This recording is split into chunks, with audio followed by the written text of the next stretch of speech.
തലമുടി ഒരുപാട് സ്നേഹിക്കുന്ന ആളാണ് സൗരവ്. ഞാനാണെങ്കിൽ പക്ക അതിൻ്റെ ഓപ്പോസിറ്റും. പക്ഷെ ഞാൻ അവനെ വളർത്താൻ സമ്മതിക്കില്ല കേട്ടോ. വാശി പിടിച്ചാണെങ്കിലും അവൻ്റെ തലമുടി വെട്ടും. എൻ്റെ ആദ്യത്തെ ഷോർട്ട് വീഡിയോ തന്നെ ഇവൻ്റെ തലമുടി വെട്ടിക്കൊണ്ടാണ്. അങ്ങനെ ഗൂഗിൾ നോക്കി സെർച്ച് ചെയ്തുകൊണ്ട് ഒരു ഹെയർ കട്ട് എൻ്റെ ഏട്ടൻ സജസ്റ്റ് ചെയ്തു. ആ ബംഗാളി ചേട്ടൻ എന്തെല്ലോ കാട്ടി വെട്ടിക്കൊടുത്തിട്ടുണ്ട് കേട്ടോ. കുറേയൊക്കെ മുടി വെട്ടുന്ന നോക്കിയെന്ന് എനിക്കും ബോറടിക്കൂലേ. ഞാനും കുറച്ച് റീൽസും കുറച്ച് ഫോട്ടോസും ഒക്കെ എടുത്ത് എൻ്റർടൈൻമെൻറ്റ് ചെയ്തു. പിന്നെ ഇവനെ കുറച്ച് ട്രോൾ അടിക്കുന്നത് എൻ്റെ കുടുംബ സ്വത്തായതുകൊണ്ട് ഞാൻ അവനെ ട്രോൾ ചെയ്തുകൊണ്ടേയിരുന്നു. അങ്ങനെ മുടി വെട്ടത് ഇച്ചിരി കുറഞ്ഞു പോയതുകൊണ്ട് കുറച്ചും കൂടി വെട്ടണമെന്ന് ആവശ്യപ്പെട്ടു. കാരണം എന്താണോ, അത് കുറച്ചും കൂടി നീളത്തിലായിരുന്നു കിടന്നത്.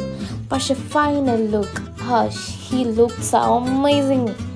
അങ്ങനെ നമ്മുടെ ചെക്കൻ്റെ ഫൈനൽ ഔട്ട്പുട്ട് ഇതാണ്. അപ്പം ഇവൻ്റെ പുതിയ ഹെയർ കട്ട് നിങ്ങൾക്ക് ഇഷ്ടപ്പെട്ടാൽ എൻ്റെ ചാനൽ ലൈക്ക് ചെയ്യാൻ മറക്കരുത്. ഒപ്പം സബ്സ്ക്രൈബ്. അപ്പോൾ ബൈ.